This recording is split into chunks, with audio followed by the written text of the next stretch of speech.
अगर अंजलि ने अमन को पहचानने में थोड़ी सी भी और देरी कर दी तो अमन की जान को खतरा हो सकता है, क्योंकि अंजलि के दुश्मन उसके घर तक पहुंच चुके हैं। वो लोग ये जानने के लिए अंजलि से मारपीट करने पर आ जाते हैं। तो वहीं पर अंजलि ने भावनाओं में बहकर किन्नी को सारी बात बताई। आज का एपिसोड बेहद ही धमाकेदार होने वाला है। इस एपिसोड की फुल अपडेट जानने के लिए आप हमारे चैनल सर्व एक्सप्लेन को सब्सक्राइब कर ले, वीडियो को लाइक शेयर कमेंट करें एंड हाइप का बटन जरूर दबा दें। एपिसोड के आते ही आपको नोटिफिकेशन मिल जाएगा। तो चलिए बिना समय गवाए शुरू करते हैं। शुरुआत में हम देखते हैं अंजलि अमन से बात करती है और कहती है, अगर आप अमन सिंह राजपूत हैं तो मैं आपकी पत्नी हूँ। अगर आप सच में अमन सिंह राजपूत नहीं हैं तो मेरा आपके साथ कोई भी रिश्ता नहीं है। अंजलि उन्हें कहती है, आप बताइए आप कौन हैं? तभी अमन सिंह राजपूत पागलों की तरह करता है। वो कहता है कि मुझे कुछ नहीं पता मैं कौन हूँ। ये लोग कहते हैं कि मेरा एक्सीडेंट हुआ था, बहुत टाइम तक मैं हॉस्पिटल में रहा। इन्होंने मुझे एक वीडियो दिखाई थी जिसमें अमन सिंह राजपूत के साथ तुम्हारी शादी हो रही थी। अमन फिर से रोने लग जाता है। वो कहता है, जब मैं मिरर के सामने खड़ा होता हूँ तो मुझे कोई दूसरा आदमी नजर आता है। मुझे कुछ समझ में नहीं आता, मुझे अपने आप को देखकर घिन आ रही है। तुम मुझे बताओ मैं तुम्हारा पति हूँ या नहीं? अंजलि कहती है कि ये बात अपने आप से पूछिए। ये कहकर वो फोन काट देती है। तभी रमेश भाई पटेल कहते हैं, तुम्हारे सारे सवालों के जवाब मेरे पास हैं, सिर्फ तुम्हारा चेहरा बदला है। तुम ही अमन सिंह राजपूत हो। साक्षी ने करोड़ों रुपया खर्च किया है तुम्हें बचाने के लिए, और बचा खुचा जो मुझसे हुआ मैंने किया अंजलि के लिए। तभी साक्षी रमेश भाई पटेल से सवाल करती है, क्या लगती है आपकी अंजलि? थोड़ा सोचने के बाद रमेश भाई पटेल कहते हैं, छोड़ो,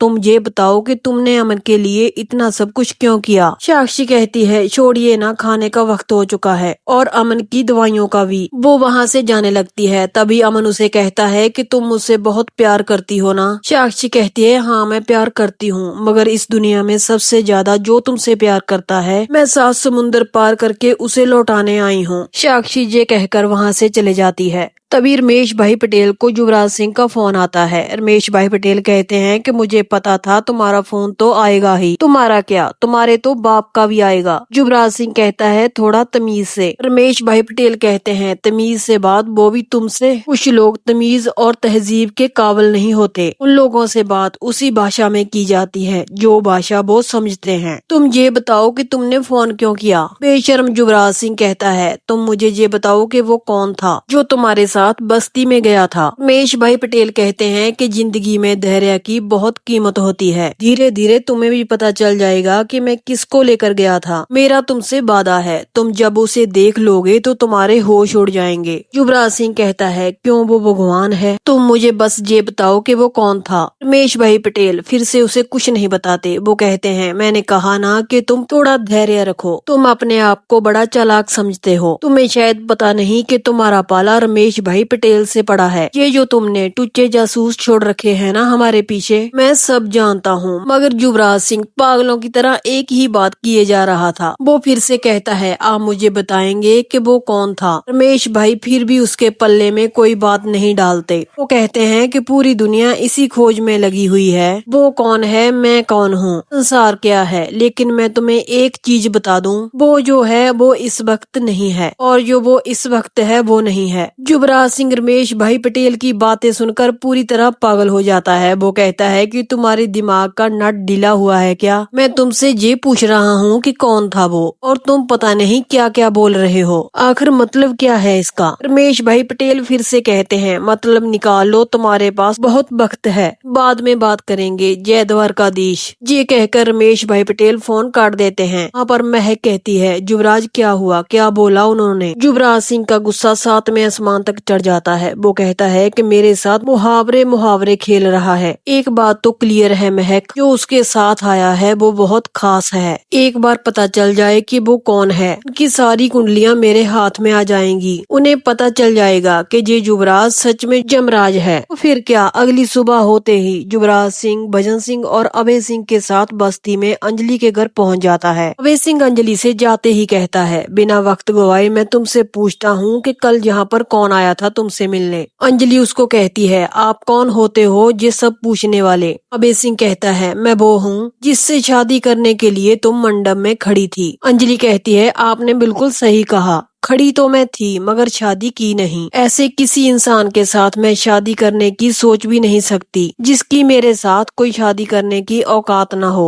ये सुनते ही अभय सिंह अंजलि पर भड़कने लग जाता है। तभी वहाँ पर वेद आ जाता है और कहता है कि तमीज के साथ बात कीजिए। वैसे मुझे लगता है आपके खानदान में सिखाया नहीं है कि नारियों के साथ बात कैसे की जाती है। अभी युवराज सिंह आगे आता है। वो कहता है ना वेद ज्यादा बात नहीं। वेद उसे भी कहता है 4 वेदों के बारे में तो तुमने सुना ही होगा, लेकिन ये वेद कलयुग का वेद है जो किसी भी महिला और किसी भी लड़की के साथ अत्याचार नहीं सह सकता। चलिए निकलिए यहाँ से। फिर भजन सिंह की बात आती है। वो चिल्लाने लग जाता है। वेद उसे भी चुप रहने के लिए कहता है और कहता है कि मैं चमचों से बात नहीं करता। तुम जाओ घर में घर जमाई बनकर आफत मचाओ, यहाँ पर जासूसी मत करो। तभी अभय सिंह सारी हदें पार कर देता है और वेद के गिरेवान को पकड़ लेता है। वेद कहता है जिस खानदान का मैं दामाद हूँ उस लिहाज से आप मेरे ससुर लगते हैं, इसलिए मैं आपको बोल रहा हूँ कि हाथ हटाइए। अभय सिंह कहता है कि नहीं हटाऊंगा। इससे पहले वेद उसे कुछ कहता, अंजलि उसके मुंह पर जोरदार चांटा टिका देती है। तभी अभय सिंह की सारी होश ठिकाने आ जाती है। अंजलि गिन्नी को फोन लगाती है और कहती है कि तेरा पति यहाँ पर आया है, उसे बोल कि जहाँ से चले जाए वरना आज कुछ भी हो सकता है। गिन्नी अंजलि से कहती है ठीक है, मेरी बात करवाओ उससे। गिन्नी उसे कहती है कि अबे तुम वहाँ पर क्या करने गए हो? मैं तुम्हारी पत्नी तुम्हारे घर पर हूँ। मैंने तुम्हारे लिए सब कुछ छोड़ दिया है, यहाँ तक कि मैंने अपना घर भी दे दिया है। अब मंगलसूत्र और सिंदूर के अलावा कुछ नहीं बचा है मेरे पास। तुम मुझे बताओ क्यों गए हो वहाँ पर? अभय सिंह कहता है क्योंकि जहाँ पर कोई आया था मैं यही पता लगाने आया हूँ। वो गिन्नी को सारी बात बताता है। गिन्नी आगे से कहती है हाँ तो क्या हुआ? तुम्हें कोई इससे दिक्कत है क्या? तुम अभी के अभी घर आओ, मैं तुम्हारी पत्नी हूँ। मगर बेशर्म अभय सिंह कहता है पत्नी होने का ढोंग मत करो। मैं नहीं आऊंगा तो नहीं आऊंगा, मैं इसे उठा कर ले जाऊंगा। मैं इसका घमंड तोड़कर ही रहूंगा।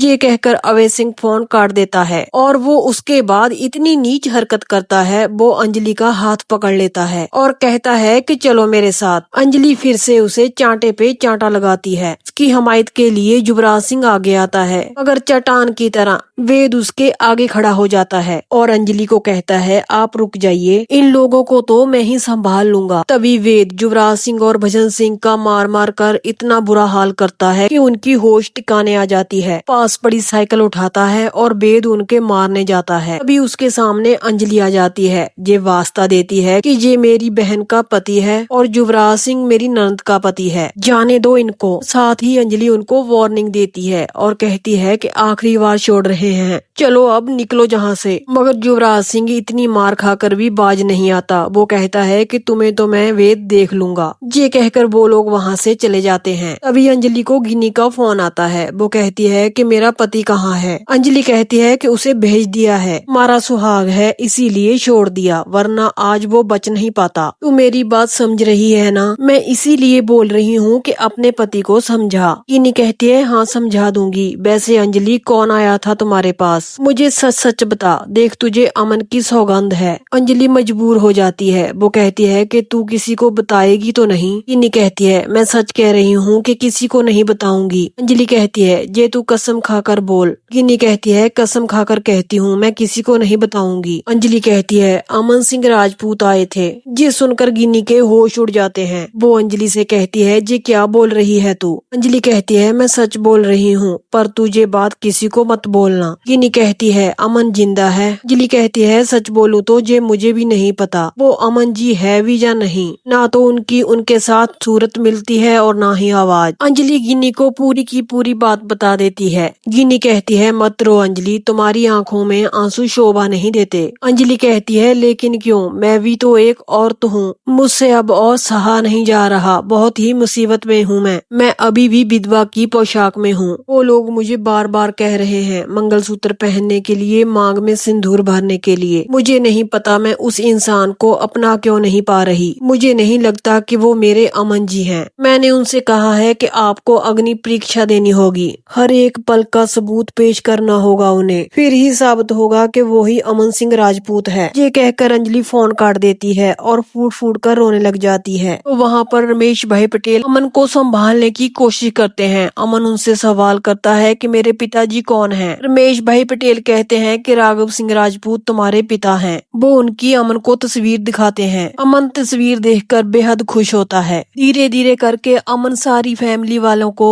पहचानने लग जाता है। जब उसके सामने अपनी तस्वीर आती है तो वो फिर से घबरा जाता है और कहता है कि ये कौन है? रमेश भाई पटेल कहते हैं कि ये तुम ही हो, तुम्हारी ही तस्वीर है। मगर अमन कहता है ये मुझसे अलग दिखता है, ये मैं नहीं हूँ। वो फिर से रोने लग जाता है। रमेश भाई पटेल कहते हैं कि सब ठीक हो जाएगा। तभी रमेश भाई पटेल को गिन्नी का फोन आ जाता है। वो कहती है कि आपने मेरी बहन का सुहाग लौटा दिया। रमेश भाई पटेल कहते हैं कि क्या कहा तुमने? वो ये सुनकर चौंक जाते हैं। वो कहते हैं गिन्नी ये बात तुम्हें चाहे कैसे पता चली हो, मगर ये बात तुम अपने तक ही रखना, किसी को मत बताना। गिन्नी कहती है कि अपने पति की सौगंध खाकर कहती हूँ किसी को नहीं बताऊंगी। गिन्नी रमेश भाई पटेल का धन्यवाद करती है और फोन काट देती है। वो कहती है हर नारी अपने सुहाग को बचाने की कोशिश करती है ताकि वो सदा सुहागन रहे। गिन्नी अगले ही पल रोती है। वो कहती है मगर उनके पति क्या कर रहे हैं? एक नारी के मन पर क्या बीतती होगी जब उसका पति उसको छोड़कर चला जाता है। देखना तुम अंजलि, सब ठीक हो जाएगा। तो यहीं पर इस एपिसोड का एंड हो जाता है। धीरे धीरे करके सब राज खुलने वाले हैं। अमन सिंह राजपूत अपनी फैमिली वालों को पहचानता है। आगे का एपिसोड अब कौन सा नया मोड़ लेने वाला है, ये सब जानने के लिए आप हमारे चैनल सर्व एक्सप्लेन को सब्सक्राइब कर लें, वीडियो को लाइक शेयर कमेंट करें और प्लीज हाइप का बटन जरूर दबा दें। तो मिलते हैं ऐसे ही नेक्स्ट एपिसोड की अपडेट के साथ। अलविदा, खुश रहिए।